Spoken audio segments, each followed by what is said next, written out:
keeps us. Yes. So we don't let go. Yes. I never told them one Saturday they were rehearsing.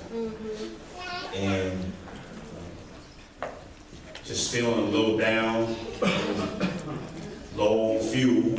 Well, Not so much as thinking of going into town and stereo. But I was sitting in the office, just kind of, you ever feel sorry for yourself?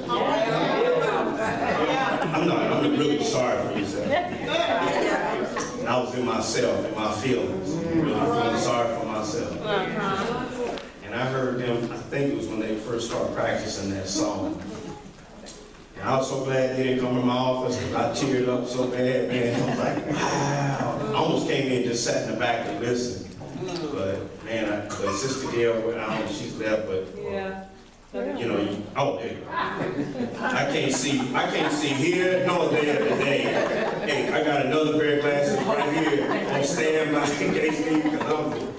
But anyway, Gail, you know, I appreciate you singing that song and just listening to the words when I was in my office. Just encouraged me because as Christians, I like the way Matt said it in Sunday school.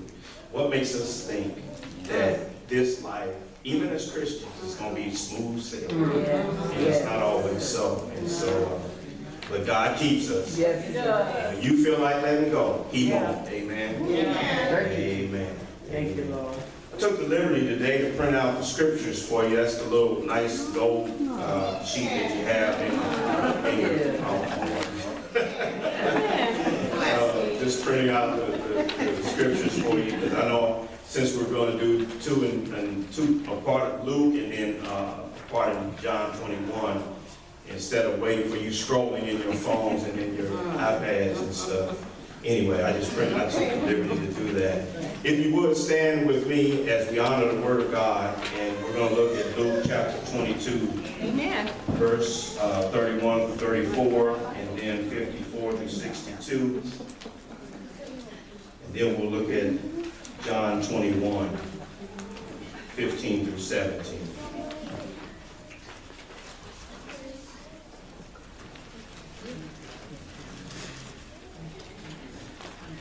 Luke 22, verse 31, it reads this way, "And the Lord said, Simon, Simon, indeed, Satan has asked for you, that he may sift you as wheat. But I pray for you that your faith should not fail." Now hear this. It says, "And when you have returned to me, strengthen your brother." But he said to him, "Lord, I am ready to go with you both to prison and to death." And he said, "I tell you, Peter, the rooster shall not crow this day before you will deny 3 times that you know me." Go to verse 54. "Having arrested him, they led him," talking about Jesus, "and they brought him into the high priest's house. But Peter followed at a distance. Now when they had kindled the fire in the midst of the courtyard and sat down together, Peter sat among them. And a certain servant girl, seeing him as he sat by the fire, looked intently at him and said, 'This man was with him.' But he denied him, saying, 'Woman, I do not know him.'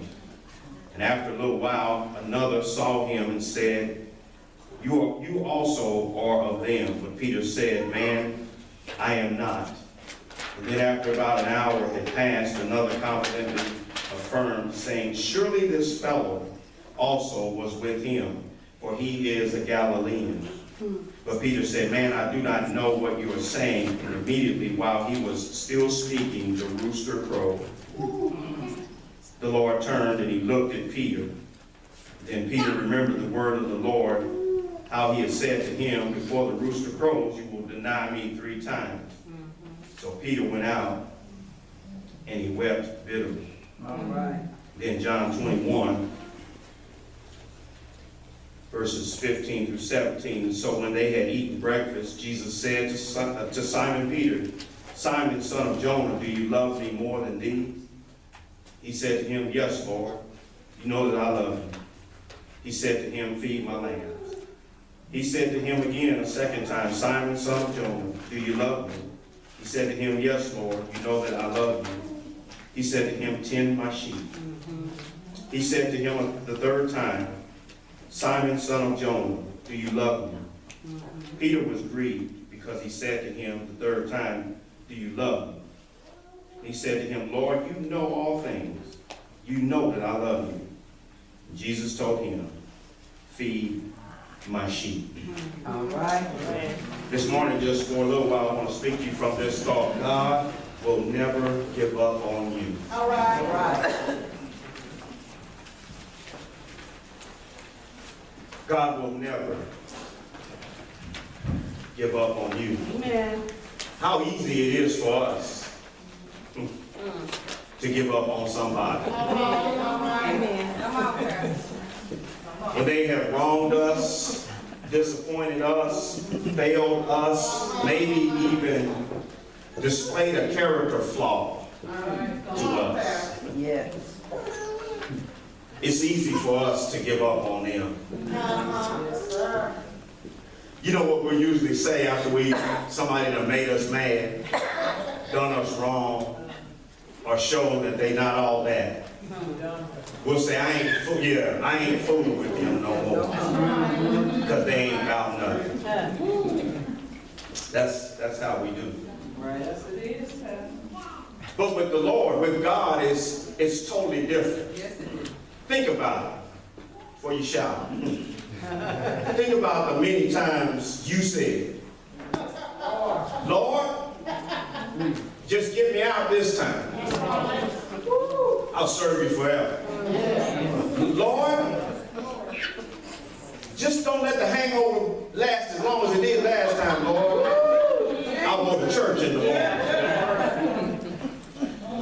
Lord, I know what I did was wrong, but just don't let me get caught this time. And I'll serve you, Lord.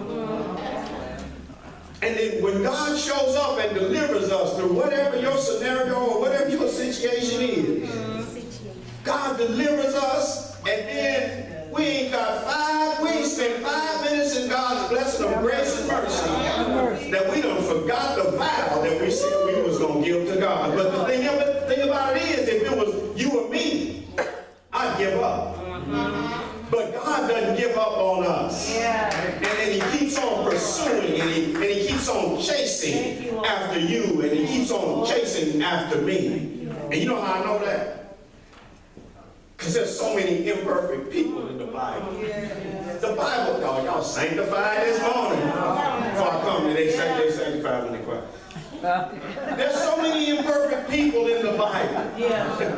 That I see God not giving up on, and God continuing to pursue after that. If you are here this morning and you feel like you are out of the reach of God, guess what, baby? You are right where God can get to you. All right. Thank you, Lord. God will never give up on you. That's right. Today we look at this fellow, Peter. Some call him the disciple, or some call him the apostle Peter. Right. Interesting, Mark 1:17 records it when he is fishing. He, first of all, starts off as a fisherman. All right. And so while he's fishing, and some of his boys there fishing, Jesus comes along, and what happens is Jesus calls him, and he says, follow me. Interesting, because I think when I get to glory, I'm going to ask him, was it more in that follow me that made you? Because the text says immediately they followed him. Right. And I'm going to ask him, I said, did he say something else that the text, we didn't get to read the benefit of reading it, or was it just something that you knew that about him that made you just say immediately, you dropped everything? Because for us, when God says to follow, when he tells us in 2016 to follow him, we got to question, and we got to pray, and we got to think about it, and we got to debate whether we're going to follow him. And then we say, how much am I going to follow? I don't want to be no Jesus freak. And all we immediately just as not. But nevertheless, Peter, it comes to him and he says, follow me, and he drops everything and he follows him. Wow. Peter, though, still, he's kind of rough. He's got rough edges. He's kind of abrasive. He's quick. He cuts the servant's ear off. During the time when they're coming to get Jesus, he's always speaking out of turn. He always talking, and when he ain't got no business talking. Anybody know how to do that? All right. do that quite well. Did it this morning. You'll get it when you get home. Put it in the parking lot. Put it in. And the thing about it is he calls Peter to follow him, and guess what? Peter does not become immediately a perfect person. Sometimes I think people think that us in the church are perfect people. All right, all right. And all we can just get them here to see. Let me be honest. How messed up some of us are. Because the thing about it is, God, it's not, if you was perfect, you ain't got no need for Jesus. And because you messed up, okay, because I messed up, I got so much more need of Jesus. Don't you remember what Paul said? He said, it's in my weakness that Christ shows up. But here's Peter, he's an imperfect person, and he stumbles and he makes mistakes. Now, and as we preach this, don't get it wrong, I am not highlighting our failures, and I'm not highlighting our sins to say, keep on sinning and keep on doing what you're doing. God's going to keep coming after you, because there are consequences to our sins. But the point I want to make is that if you're here today and you're hopeless thinking that God can't reach you because of some sin in your life, I want to let you know you're here today because God wants you to know that you're right within his reach. So here's Peter. All of these failures that he encounters. But then yet we see, and I see here today, one of his failures, which is a pivotal point in his life, I believe. And here it is, they've just had the Lord's Supper. They sat around the table and they're talking a little bit, about to go out into the garden, but yet they're talking, Jesus is talking about his death that's sure to come, and that they're coming to get him, but they're having some dialogue. And then the next thing, Peter, it's verse 31, and he starts talking about, he said, you're going to deny me. He said, no, I ain't. No, they might, but I ain't. And he says, no, for surely tonight, before the cock crows 3 times, you're going to deny me. First thing I want you to see, God never given up on you is simply this: God knows we're going to fail. Amen. Amen. See, I already hear y'all, the perfectionist people right there. Well, Shame on y'all, thinking that you ain't gonna mess up. Oh, bless your heart, amen. Just put saint by your name. Look at the text in. And the Lord says, Simon, Simon, indeed, Satan has asked for you that he may sift you as wheat, verse 32. But I have prayed for you that your faith should not fail. And here it is. And when you have returned to me. See, he already knew that Peter, his faith was going to waver. And so the thing you got to know is, God knows there's going to be times in your life when you are going to fail him. Amen. Because look at it. First of all, you got to recognize you got an enemy. Look at the text. He says, Simeon, Satan has asked that he might sift you as wheat. Walking and living in the Christian journey is not going to be walking and tiptoeing through tulips, and it ain't going to be all glory. Because guess what? You got an enemy that wants to distract you from the plan and the purpose that God has for your life. And so what he's going to do is try to sift you and trip you up and mess you up so you cannot experience the life that God has for you. And so guess what? There are going to be some times of what? Failure. And God already knows. He knew Peter was going to mess up. He knew Peter was going to blow it. Now, I'm not trying to pacify you. I ain't trying to make you feel no better. But let me tell you, what you did last night, this morning, whatever it was, God already knew about it. You ain't surprised God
You know, what Satan does is he sends distractions to us. Amen. He'll send distractions, man. I'm telling you. I think I was listening to Chuck Swindoll this week. And Satan kind of, if I can say it this way, I didn't get this from him, but I can say this. Satan knows your hard drive. Yes, he does. Okay, I mean, Satan knows what you like. Ooh, hurry up. Get y'all the refreshment. Satan knows what we like. Because before we came to the Lord, and I know some of y'all, you didn't have much world life, so bless your heart, you saint so-and-so. But the rest of us was out kicking it for a little while, doing whatever. And Satan knows what you like. He has not forgotten. What's the little memory? He got a memory stick on you. When he pops that bad boy in. And he got some stuff saved from back in the day where he knows what you like. And what he will try to do is entice you and me, even after being a Christian for so long, to get us and to distract us so that we'll take the bait and go after it and then fail God. That's his job. But guess what? He's got to ask for permission to do it in the first place. We walk around with talking about Satan got so much power. Satan this and Satan that. According to my Bible, all right, he's got limited power. Because every time he's always got to ask for permission. With Job, he asked for permission. Here he says, Jesus said, he asked for permission, Peter, to sift you like wheat. Nevertheless, God knows that there's going to be times that we're going to fail him. But here it is. In verse 32, he says, I pray for you that your faith should not fail. And then when you have returned to me, strengthen your brother. See, your failure is not the end in of itself. Amen. Your failure is not, it should not destroy you. Because now what he's saying, what he tells Peter is, he says, you're going to fail, but guess what? When you get back up, All right. you're going to restore my brothers. We read it in John 21. He says, feed my sheep. He didn't have any right. He wasn't worthy to go and be a shepherd or to feed the sheep or for Jesus to use him in his service. But he said, I know you're going to fall, but when you get back up, it's one thing to fail and fall on God and to stay down there. And it's another thing to accept God's grace and God's mercy to get back up. And maybe that's where I ought to bring it. That's what we got. When you fail God, God knows you're going to fail. But guess what? He sent Christ to take care of your failure so that you can have the forgiveness of your failure so you can be set right and fulfill God's plan and God's purpose for your life.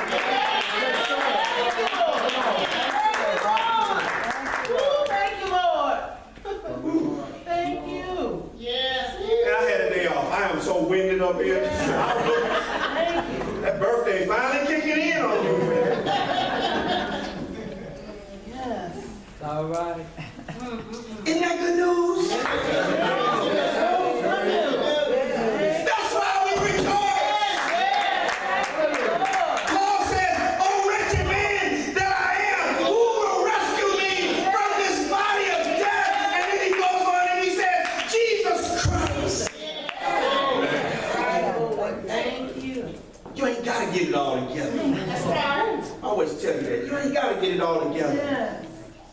before you come to him. Let him put it together for you. Amen. Amen. Here's another thing. God knows we're going to fail, but then here's another thing. God gives us not just another chance. I don't know what chance you might be on.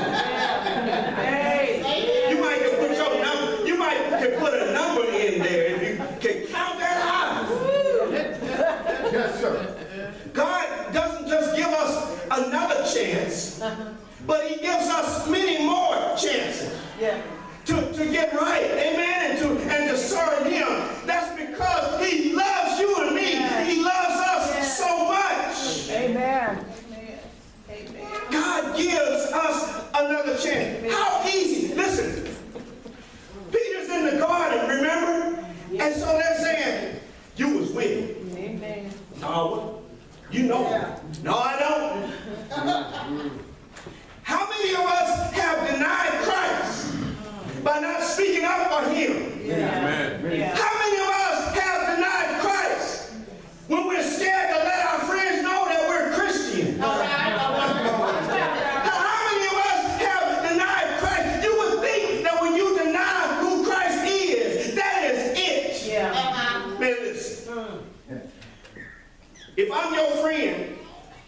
and I find out that you told somebody else that we both know that you said, I don't know, he ain't my friend. And you denied knowing me? I ain't got my, okay, fine, you don't want to know me, fine. All right. You know what I'm saying? Yeah. I'm cool. But Peter denies Christ. Yeah. And Peter don't get mad. He didn't say, Jesus doesn't get mad and say, you know what? Fine then. Live life on your own. When we deny God, and we don't honor God, and we don't live for God, he don't put us out, fine, live it on yourself. There's no space of grace in there. Yeah. Because he's always trying to get our attention and to get us drawn back to him.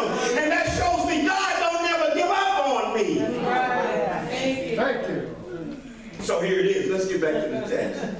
Man, I got to go back and forth in this. My goodness. Because in John 21, if you got the sheet, John 21 talks about, so they were eating breakfast. Now, I got to kind of fill you in on this because in 21:1 and 2, when he first starts, it says Jesus shows up at the Sea of Tiberias.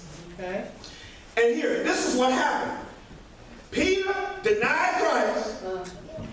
Remember, and then he said he left and he wept bitterly because he felt bad.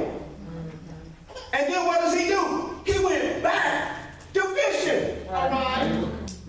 He went back to doing what he used to do because he thought God can't use me because I done messed up too much. All right. That I might as well go on back to what I used to do. All right. Anybody in here? Yeah. I'm going to live for God and I'm going to do this for God. And then you tripped up and you stumbled along the way. And instead of falling on your knees in repentance, you say, you know what? It ain't worth it. I'm just going to go on back and I'm going to be fishing.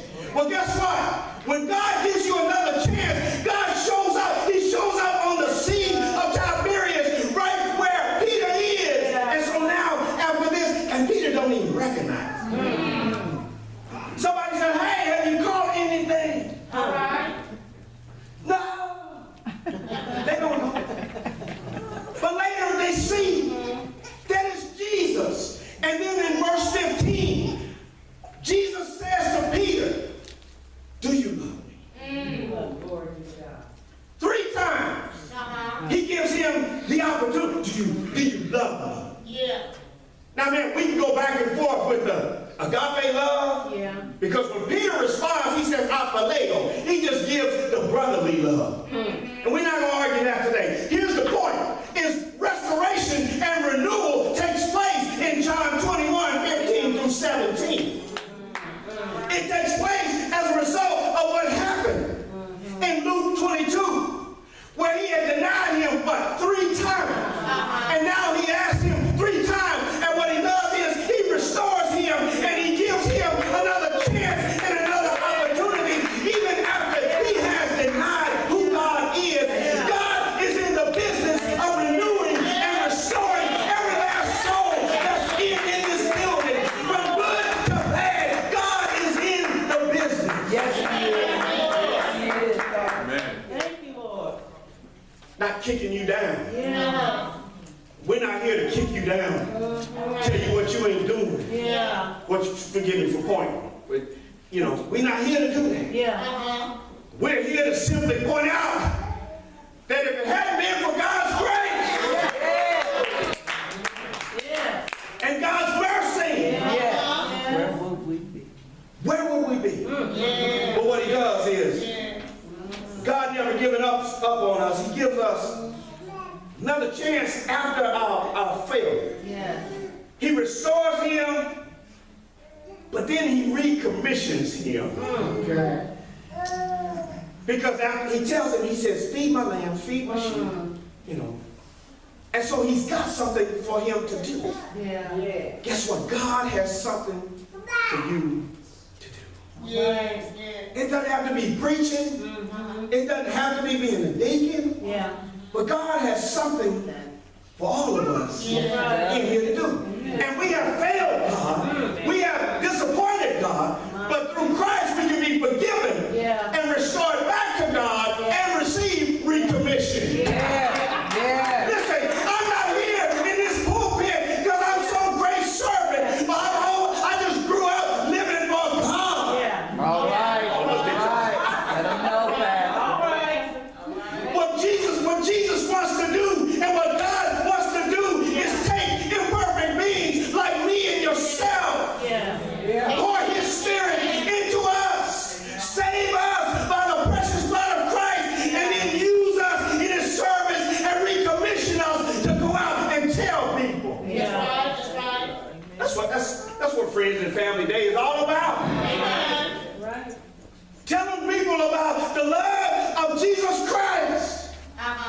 We try to do it every Sunday.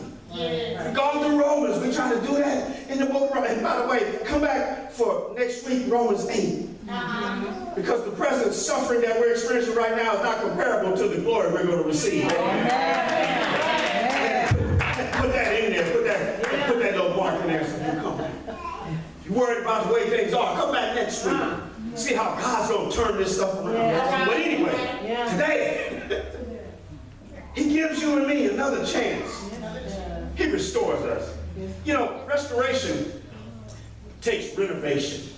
That's what it kind of means. When you restore old house, old car and stuff, you got to get rid of some old stuff. That's right. Yes, sir. And I'm not a carpenter. Contrary to my wife's faith in me. I'm not. I got some carpenter tools. I got some very nice tools, man. Got some nice stuff. I use like 1 or 2 times. I'm not a carpenter. So what I do is I call somebody that know what they doing.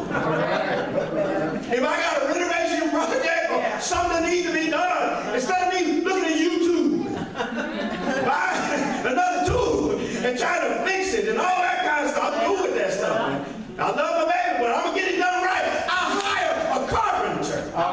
Somebody that knows how to restore and how to renovate stuff that I can't do for myself. Guess what? If your life needs restoring today and you got stuff in your life, stop trying to do it yourself. Hire the carpenter, Jesus Christ, that can come in with a proper tool and fix it all up for you, baby. So then when they come in your house, how'd you get that? How'd you do that? Yes, He will. Them doors I put up. That's why ain't none of y'all came over. All the infections I got in them doors. I had to make sure that bathroom door was shut and the other doors were shut. The rest of them, that's it. I want you coming in that bathroom, can't shut that door or get it open. That's another story for another sermon illustration. But He restores us, and what He wants to do is recommission us. Yeah. Give us new opportunity. Going back to Luke, you got the sheet, go back and forth. But going back to Luke, here's another thing that shows us another chance. Verse 34, he says, I tell you, Peter, the rooster shall not crow this day before you will deny 3 times that you know me. And then in 61, the Lord turned, looked, and Peter remembered the word of the Lord, how he had said to him, before the rooster crows, you will deny me 3 times. Here it is. The rooster crowing declares the imminent denial of Peter. The rooster crows, it's the proof, it's imminent that it was going to happen, that the denial takes place. But here's another thing I see in roosterology. Think about roosterology the other day. Okay. All right. And when I was a kid in school, we looked at roosters, and you talk about roosters. What did roosters do? Or cock-a-doodle-doo, to remind you that it was the dawning of a new day. Come on, get ready to shout. So I may be wrong, but I'm gonna take the chance until I get the glory and ride on this little interpretation myself. But it was declared that yes, his denial was imminent. But the crowing of the rooster also declares the dawning of a new day. And what he's saying is, I understand, Peter. Yeah, you just messed up, you failed, and you denied. But guess what? Because the rooster crows, that ain't the end of it. There's a new day for you, Peter. And there's coming a day when you're going to be filled with the Spirit. And you're going to get up and you're going to preach. And 3,000 souls are going to be saved. Guess what? When you fail God, He gives you another chance. It's not the end in of itself, but as the rooster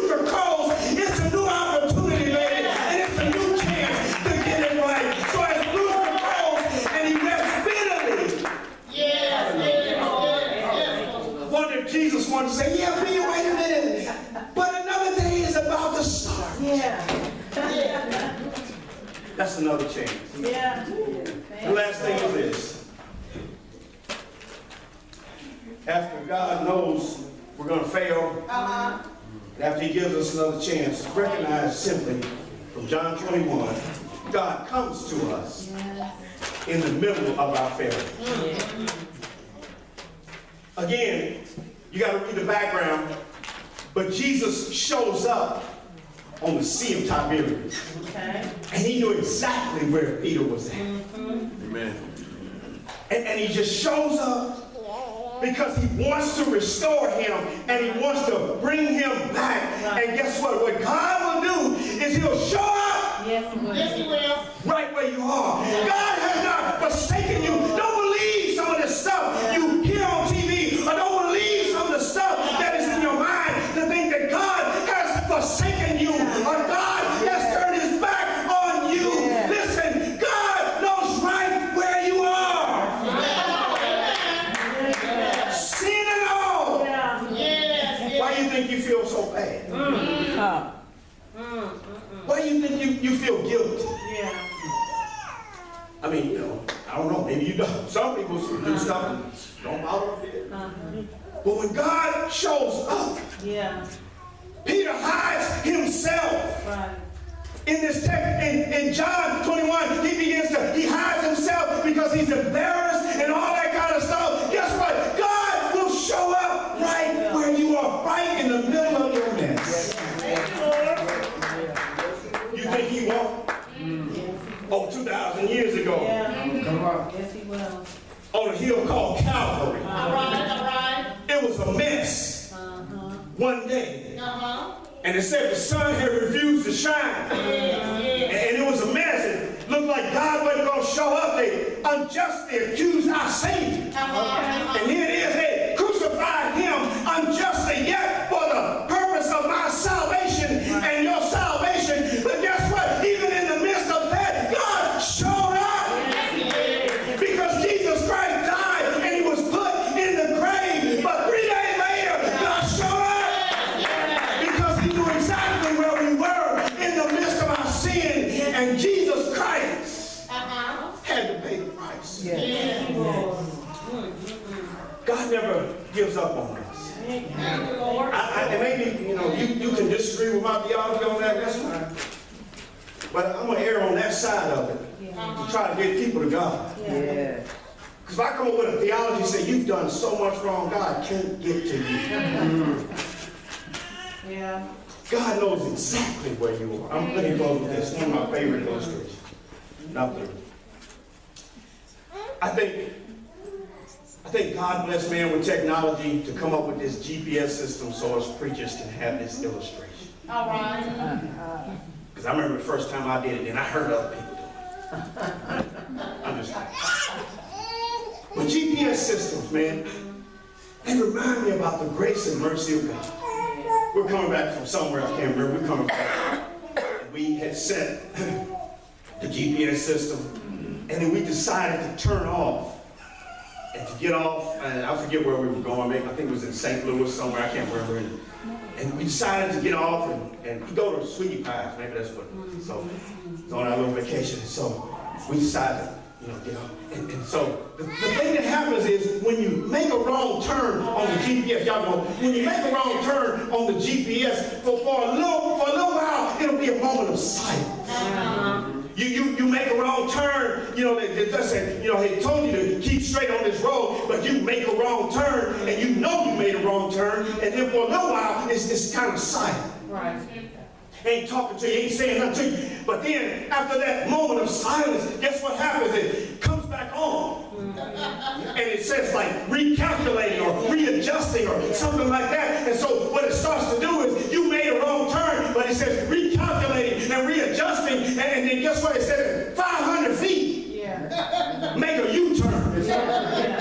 Or 600 feet. Make a left turn. And what it's trying to get you to do is to get back on the road in which you had set up the GPS directions for, so you can get home to where you need to be. All right. So for that moment, it gets quiet, but then it comes back on, and it starts talking to you, giving you and me new can get to where we're trying to go. That's what God is. That's all I'm trying to get you to see today. Is this. You have made wrong turns in your life. But guess what? The GPS system of God knows exactly where you are. And it might seem to be silent for a little while. But guess what? After a little while, God begins to start talking to you again. And what he does is he gives you new directions to get you on the right road and the right path. You might be here today and you made some wrong turns. God is trying to give you the right direction to get on the right path. He's trying to use this little old preacher to help you to see the grace, the mercy, and the love of God. And you are not out of the loving arms of the loving God. So the question is, do you want him today? Listen, I take this risk. As much as we want our church to grow, you don't even have to join this church to get saved. Yes.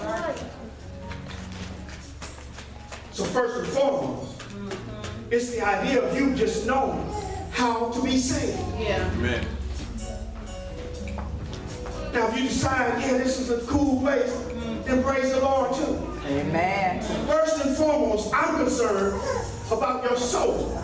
Amen. Where you will spend eternity. Amen. And I ain't trying to scare you.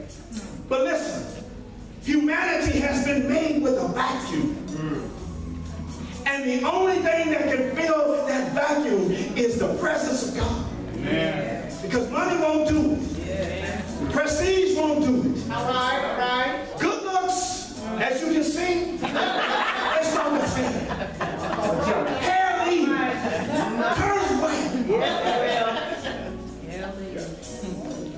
Used to be, it's shrink. You can't. Okay, this thing.